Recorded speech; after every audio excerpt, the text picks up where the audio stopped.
ভূমিকা। লোকসাহিত্য একটি জাতির প্রাচীনতম সংস্কৃতির অন্যতম বাহক। এটি জনগণের জীবনযাত্রা, বিশ্বাস, কৃষ্টি, ইতিহাস ও ঐতিহ্যের প্রতিফলন।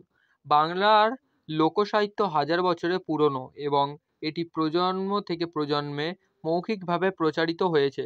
বাংলার সাধারণ মানুষের জীবন, আবেগ, আনন্দ, বেদনা, ধর্মীয় ও সামাজিক মূল্যবোধ লোকসাহিত্যের গভীরভাবে প্রতিফলিত হয়েছে।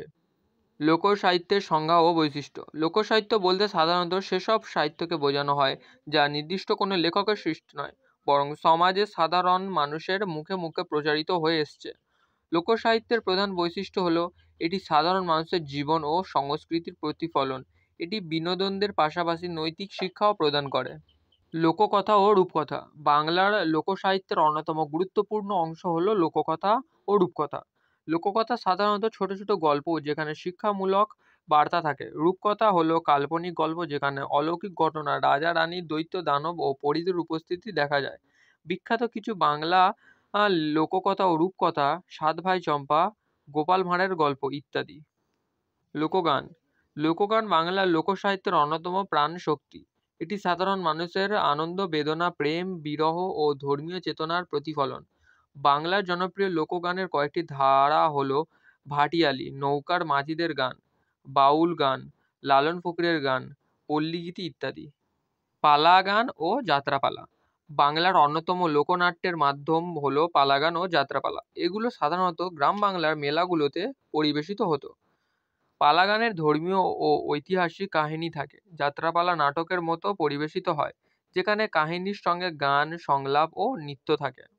প্রবাদ, প্রবচন ও ধাঁধা। লোকসাহিত্যের আরেকটি গুরুত্বপূর্ণ অংশ হলো প্রবাদ, প্রবচন ও ধাঁধা। এগুলো সাধারণ মানুষের দীর্ঘ অভিজ্ঞতার প্রতিফলন। প্রবাদ প্রবচনগুলি ছোট ছোট বাক্যে গভীর অর্থ প্রকাশ করে, যেমন যেমন কর্ম তেমন ফল, অতিরিক্ত লোভে তাঁতি নষ্ট। ধাঁধাগুলি শিশু ও তরুণদের বুদ্ধির বিকাশে সহায়তা করে, যেমন আছে গায়ে হাত নেই, আছে মুখ কথা নাই। লোকবিশ্বাস ও কুসংস্কার। বাংলার গ্রাম্য সমাজে বহু প্রাচীন লোকবিশ্বাস ও কুসংস্কার প্রচলিত রয়েছে, যা লোকসাহিত্যের অংশ।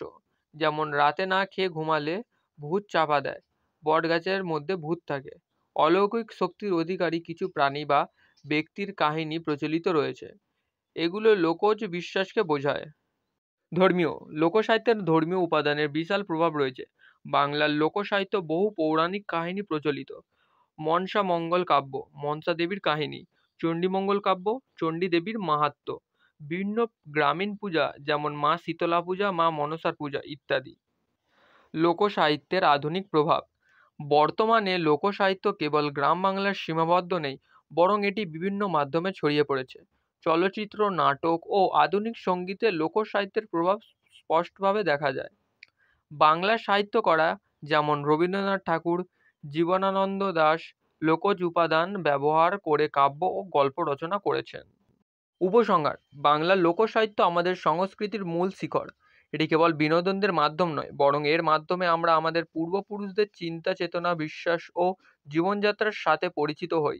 প্রযুক্তির উন্নতির কারণে লোকসাহিত্য বিলুপ্তি হওয়ার আশঙ্কা থাকলেও বর্তমানে এটি বই, নাটক, চলচ্চিত্র ও ইন্টারনেটের মাধ্যমে টিকে আছে।